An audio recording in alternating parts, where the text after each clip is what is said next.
तो आज मैं एक्सप्लेन करने वाला हूँ 2020 में आई एक बेहतरीन वेब सीरीज को, जो कि बहुत ही ज़्यादा डरावनी और ख़तरनाक वेब सीरीज़ है। क्योंकि मैंने इस सीरीज़ को पहली बार देखा था और इसे देखकर मुझे पूरी रात नींद नहीं आई, और अब भी इसे देख लूँ तो वही सिचुएशन क्रिएट हो जाती है। क्योंकि इसके अंदर अंग्रेजों के कैरेक्टर्स बहुत ही ज़्यादा डरावने और खौफनाक दिखाए गए हैं, जिसे देखकर अच्छे अच्छों की पैंट गीली हो जाती है। जी हाँ, खैर तो देर न करते हुए एक्सप्लेन करते हैं इस बेताल वेब सीरीज़ को।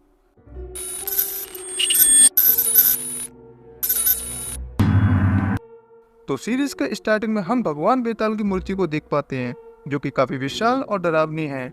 और इसके आसपास गांव के कुछ लोगों को देख पाते हैं, जो कि ये लोग एक बूढ़ी औरत को लाल साड़ी पहनाकर उस बेताल की मूर्ति के पास ला रहे होते हैं। और वहां का पुजारी उस औरत के पैरों में गिरकर प्रार्थना करते हुए कहता है, हे भगवान बेताल, हमारे गाँव में सुख शांति बनाए रखना। और साथ में ये भी कहते हैं, हमारी भेंट को स्वीकार करना।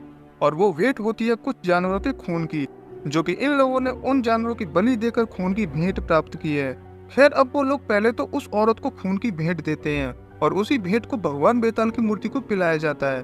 क्योंकि वो औरत एक मीडिएटर होती है, जिससे कि वो गांव के लोग पता कर पाते हैं कि भगवान उनसे क्या चाहते हैं। और अब वो औरत उस मूर्ति के हाथ पर हाथ रखते ही वो उससे जुड़ जाती है, जिससे कि उसके विजन्स में उसे एक टनल दिखाई देती है, और उसमें उसे काफी भयानक और खौफनाक किस्म के लोग दिखाई देते हैं, जो कि उस टनल से बाहर आने के लिए बेताब हैं। और अब वो औरत उस मूर्ति से हाथ हटा लेती है कि तभी वहाँ के लोग उस औरत से पूछते हैं कि उन्होंने उस विजन्स में क्या देखा। मगर उस औरत पर बेताल ने अपना काबू कर लिया था, और तभी वो उस पुजारी को फोन करने को होती है कि उसी वक्त उस बेताल की मूर्ति को एक कपड़े से ढक दिया जाता है, जिससे कि वो औरत अपने होश में आ जाती है। लेकिन वो औरत उन गाँव वालों से चीख चीख कर कहती है कि शहरी लोगों को उस टनल को तोड़ने से रोकना होगा और उसको बंद ही रहने देना, क्योंकि बहुत बड़ा अनर्थ हो जाएगा, क्योंकि वहाँ पर बहुत बुरी और ताकतवर शैतानी शक्तियाँ हैं। खैर अगले दिन एक बुल्डर जिसका नाम अजीत और उसकी बीवी शकुंतला और उसकी बेटी सानवी और उसके साथ बुन्नू को देखते हैं, जो कि सीएम के असिस्टेंट के साथ में हैं। अजीत नीलजा गांव को हटाने और बेतल माउंटेन के टनल को खोलने का काम करवा रहा था, जो कि एक अंग्रेज लेफ्टिनेंट कर्नल जॉन लैंडॉक के द्वारा 1857 में बनाई गई थी। एक्चुअली में यहाँ पर एक हाईवे बनने वाला था, जो कि नीलजा विलेज बेताल पहाड़ से होकर शहर की तरफ बनने वाला था। लेकिन अजीत इस काम को कंप्लीट नहीं करवा पा रहा था, क्योंकि गांव के लोग उस टनल को तोड़ने नहीं दे रहे थे। इस काम को करने के लिए उसके पास बस 24 घंटे थे कि अगले ही दिन वहां पर सीएम अपनी सिक्योरिटी टीम के साथ आने वाले थे। लेकिन अजीत सीएम के असिस्टेंट से वादा करता है कि कल तक ये सारा काम पूरा हो जाएगा। अब इसके बाद सानवी और उसकी माँ और बुन्नू टनल के पास एक ब्रिटिश कर्नल जॉन लैंडॉक का एक मॉन्यूमेंट देखते हैं, और वहीं पर हम कई सारे मरे हुए जानवरों को देखते हैं, जिनकी बलि उन लोगों ने दी थी खून के लिए। खैर अब इस काम को अंजाम देने के लिए अजीत इस गांव वालों को नक्सल्स बेसिकली आतंकवादी बता देता है, और मीडिया में ये खबर फैल जाती है, जिसके चलते इस इशू पर बातें होने लगती हैं। यहाँ पर सीआईपीटी वाच स्क्वाड कमांडेंट त्यागी सबको बताती है कि वो सब नक्सल्स हैं और गाँव का डेवलपमेंट रोक रहे हैं, जिसके चलते हमें एक्शन लेना पड़ेगा। दूसरी तरफ हम त्यागी की टीम के कैप्टन को देखते हैं, जिसका नाम विक्रम सिरोही होता है, और वो त्यागी को बहुत मानता है और उनके सारे ऑर्डर्स को आंख बंद करके फॉलो करता है। लेकिन सिरोही को एक छोटी बच्ची के विजन्स दिखाई देते हैं, जिनको वो देखकर काफी गिल्ट महसूस करता है। और अब बाज स्क्वाड के अंदर मेन ऑफिसर थे विक्रम सिरोही और उसकी दोस्त आलू आलिया, उसका निकनेम है आलू, और असद अकबर उसका कजन नादिर हक, जिसने रिसेंटली में बाज स्क्वाड टीम को ज्वाइन किया है, और वो सिरोही का बहुत बड़ा फैन था। खैर अब अजीत और कमांडेंट त्यागी के ऑर्डर के चलते पूरा बाज स्क्वाड नीलजा विलेज को खाली करवाने के इरादे से निकल पड़ता है, और वो लोग किसी तरह से गांव वालों को मार पीट कर खाली तो करवा लेते हैं, ताकि उनको रिलोकेशन कैंप में ले जाया जा सके। लेकिन इसी बीच पुनिया और उसका पति भागकर सीधा उसी औरत के पास पहुंचते हैं। और अब इसके बाद बाज स्क्वाड टीम उस टनल के पास पहुंचते हैं, तो उन्हें उस टनल के पास 10 लोग खड़े दिखाई देते हैं, जिसमें वो बूढ़ी औरत भी थी, जो कि वो लोग उन लोगों को चेतावनी देते हैं कि ये टनल स्थापित है, और ये टनल खुली तो पूरी दुनिया खत्म हो जाएगी। और यहाँ पर सिरोही और उसकी फ्रेंड आलू कंफ्यूजन में थे, क्योंकि उनको बताया गया था ये सब आतंकवादी हैं, लेकिन उन लोगों को देखकर ऐसा कुछ लग नहीं रहा था। मगर सीन ये था कि कमांडेंट त्यागी अजीत से रिश्वत लिया करती थी इस तरह के गलत कामों को अंजाम देने के लिए। और अब त्यागी और सिरोही उन लोगों को मारने से मना करते हैं, क्योंकि वो लोग उन पर फायर नहीं कर रहे थे।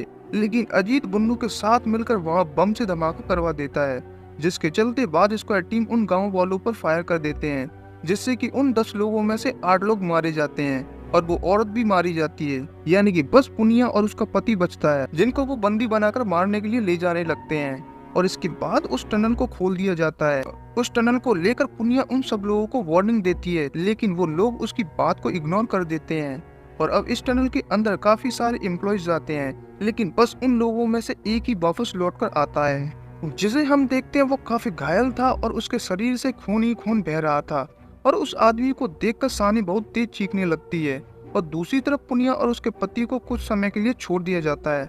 फिर इसके बाद उस टनल के बाज स्क्वाड की कमांडर त्यागी कुछ ऑफिसर्स के साथ जाती है, जहां उसके साथ चंद्रन और त्रिपाठी साथ में नाइट विजन कैमरा के साथ जाते हैं, जो कि नाइट विजन कैमरा आलू के लैपटॉप से कनेक्टेड थे। और अब टनल के अंदर जाते ही ना तो कैमरास और साथ में वॉकी टॉकीज ठीक से काम कर रहे थे। और अब अंदर त्यागी को उसके सामने कोई खड़ा हुआ दिखाई देता है। फिर जैसे ही वो उसकी तरफ मुड़ता है कि सडनली सभी ऑफिसर्स के नाइट विजन कैमरास बंद होने लगते हैं, कि तभी उस टनल से घायल होकर चंदन और त्रिपाठी बचकर बाहर आते हैं। लेकिन उनको उस टनल में कुछ दिखाई नहीं दिया था कि इसके साथ क्या हुआ था। और कमांडेंट त्यागी भी उसी टनल में रह गई थी। और अब सिरोही टनल के अंदर जाने की कहता है और उसके साथ में हक भी चलने की कहता है। और सिरोही उसे ले जाने के लिए तैयार था, लेकिन हक का कजन असद उसे जाने से रोकता है। और अब वो दोनों टनल के अंदर जाते हैं, जहां उन्हें अपनी कमांडेंट त्यागी नीचे गिरी हुई पाती है। लेकिन हम त्यागी को देखते हैं, वो अचानक से बूढ़ी हो गई थी। उसके सफेद बाल और साथ उसकी आईब्रोज भी सफेद हो गई थी।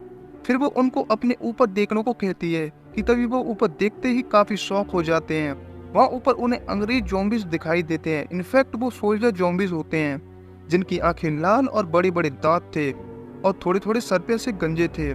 फिर वहां से किसी तरह से अपनी जान बचाने के लिए वहां से भागने की कोशिश करते हैं, लेकिन तभी उनमें से एक ज़ॉम्बीज हक को बाइट कर देता है। लेकिन सिरोही दोनों को वहां से बचाकर टनल से बाहर ले आता है और फिर सभी को वहां से भागने की बोलता है। और फिर टनल से बाहर बहुत सारे ज़ॉम्बीज आकर उन पर गन से फायर करने लगते हैं। और अब विक्रम सिरोही इस इलाके का मैप देखता है, तो फिर उसे पता चलता है कि यहाँ जंगलों के अंदर ब्रिटिश के द्वारा बनाए गए पुराने बैरक्स हैं, जिसके अंदर ये सब लोग जाने का फैसला करते हैं। और फिर जंगल की ओर निकल जाते हैं, जहाँ इन्हें रात में कुछ जलते पुतले और एक येलो लाइन दिखाई देती है। और अब ये सब उस पुराने बैरक के पास पहुंच जाते हैं, जहाँ उस बैरक को अंदर से पुनिया और उसके हस्बैंड ने बंद कर रखा था। और वो कहती है जो लोग घायल हैं वो बाहर ही रहें और जो लोग ठीक हैं वो अंदर आ सकते हैं।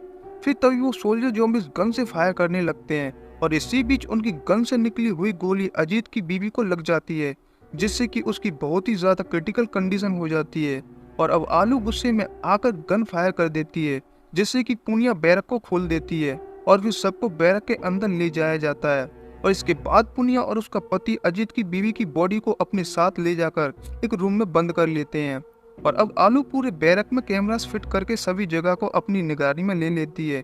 दूसरी तरफ हक अचानक से अपनी हेड इंजरी के कारण बेहोश हो गया था, कि यादव उसे किसी तरह से वापस होश में लेकर आता है और उसकी अच्छी तरह से मलहम पट्टी कर दी जाती है। लेकिन हक को बिल्कुल भी अंदाजा नहीं था कि उसके पैर को किसी ज़ॉम्बीज ने काटा था। उसका कजन असद यहाँ आकर उसे संभालता है और दूसरी तरफ सानवी अपनी माँ को लेकर काफी परेशान और चिंतित थी। तो अब सिरोही पुनिया के पास जाता है, लेकिन वो दरवाजे को खोलने से मना कर देती है। और दूसरी तरफ अजीत और गुन्नू को आपस में बात करते देखते हैं कि गुन्नू सब कुछ बाज स्क्वायर को बताना चाहता है, लेकिन अजीत गुन्नू को ऐसा करने से रोक देता है। वो कहता है ऐसा कुछ भी मत करना और इनको गलतफहमी में ही रहने दो। और यहाँ पर सानवी ने सब कुछ होते हुए देखा था और ये सारी बातें भी उसने सुन ली थी। और इन सभी को ये भी पता चलता है इनको मारने के लिए ये जो बुलेट यूज की गई है ये एक मस्कट राउंड है, क्योंकि ये कई सालों पुरानी बुलेट है। खैर अब यादव के साथ सभी मिलकर त्रिपाठी और चंद्रन की बॉडी को एक वॉशरूम में रखवा देते हैं ताकि वो उन्हें चेक कर सके। दूसरी तरफ सिरोही त्यागी मैम से बात करता है कि तभी त्यागी अचानक से ही बात करती है और बताती है कि मैंने उसको देखा, उसने मेरे साथ बात की और एक सोल्जर की तरह अपना टास्क पूरा करने को कहा। वो शक्तिशाली होता जा रहा है और उसने बाहर की दुनिया बहुत सालों से नहीं देखी है।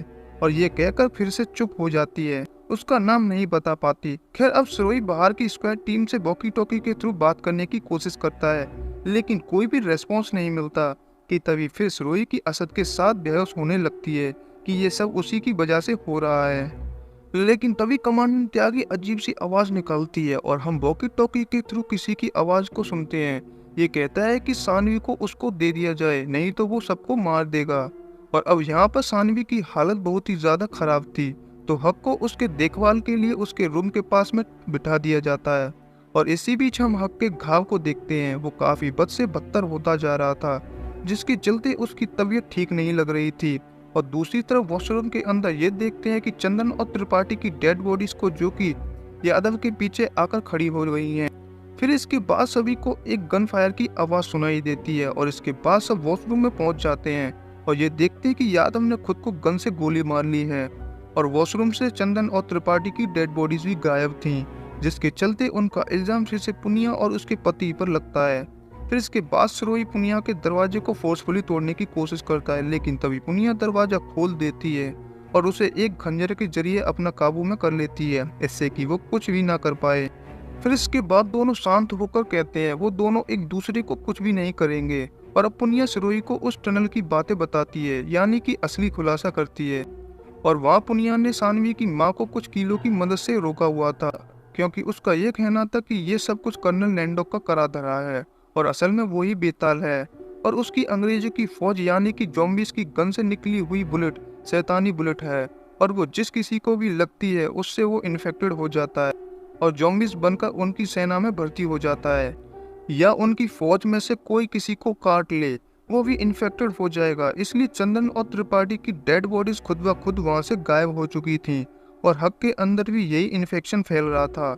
लेकिन पुनिया को ये कहना था यहाँ पर सब सेफ है, क्योंकि उसने बाहर कुछ पुतले जलाए हैं और वो येलो लाइन कुछ और नहीं है बल्कि हल्दी और नमक बबूत का मिश्रण है, जिससे कि वो यहाँ पर सेफ रहेंगे। तो यही कारण था कि सोल्जर ज़ॉम्बीज इस बैरक के अंदर नहीं जा पा रहे थे। और अब पुनिया सरोही से कहती है जो इस बैरक के अंदर इन्फेक्टेड पर्सन है उनको तुम्हें जलाना होगा। और अब सरोही को पुनिया की बात पर यकीन हो जाता है, क्योंकि टनल वाली कन्फ्यूजन जो थी वो अब बिल्कुल दूर हो गई है। सरोही पुनिया से मिट्टी का तेल लेकर यादव को बैरक में ही जला देता है और अब पुनिया की बातों को सरोही अपनी टीम को बता देता है, जिस पर वो लोग उसे पागल बताने लगते हैं कि उसको आराम की जरूरत है और वो सब यहाँ से 15 मिनट में बाहर निकलेंगे। और उनको अभी भी यही लग रहा था कि ये सब उन गांव वालों का काम है। अब इसके बाद हम सानवी के पिता अजीत को देखते हैं, वो वॉकी टॉकी के जरिए कुछ वॉइस मैसेज भेज रहा था कि वो एक डील करने को तैयार है। और तभी हम उसके पीछे से त्यागी को कहीं जाता हुआ देखते हैं और वो भी उसके पीछे पीछे जाता है। और त्यागी इस कर्नल की लिखी हुई किताब की एक लाइन पढ़ती है। उसको हमेशा से ये लगता था कि क्योंकि बेताल एक मजाक है, लेकिन ये सब तो सच निकला और वो बेताल की ताकत को पा सका तो वो गॉड से भी ऊपर हो जाएगा।